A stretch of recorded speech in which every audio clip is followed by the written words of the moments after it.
When I was growing up, at times, kids, young adults didn't identify with being Indigenous, with being First Nation.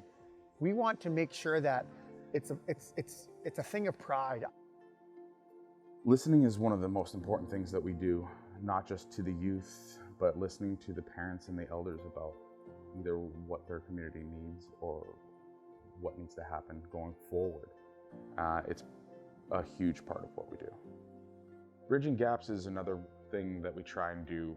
We understand there's a traditional way and a more modern way, and we just try and open the communications between the two, younger and older, traditional, non-traditional. We're there to try and promote an understanding and build that communication between the two to try and bridge the gap.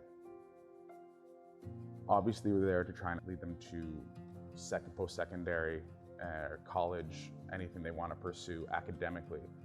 But there's also kids there that want to lead a more traditional life, and we're not to say one's better than the other.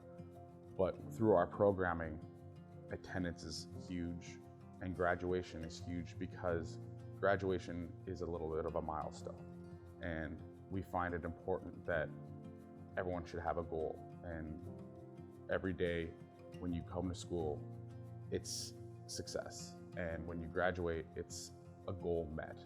And we find that very, very, very important in our programming, to have goals and to meet.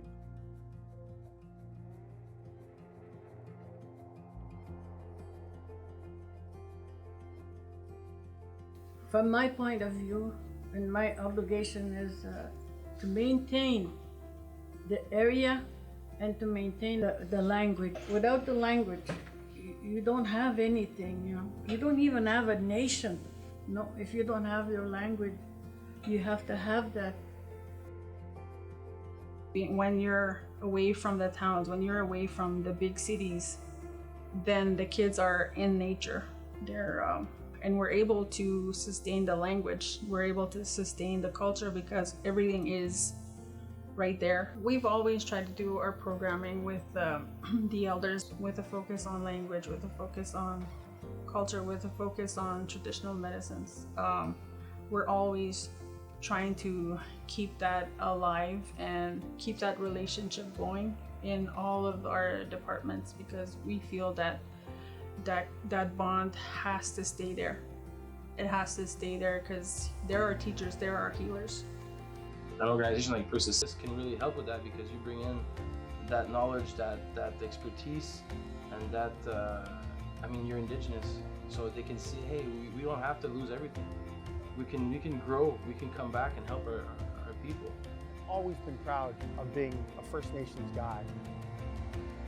Through what my father helped me understand, it was something I wore proudly on my sleeve, and I told everybody. Through the racism I faced when I played in the NHL, when I walked the streets of a city, when I checked into a hotel, those things I dealt with daily. But it never defined me, I'll never let it define me of who I was.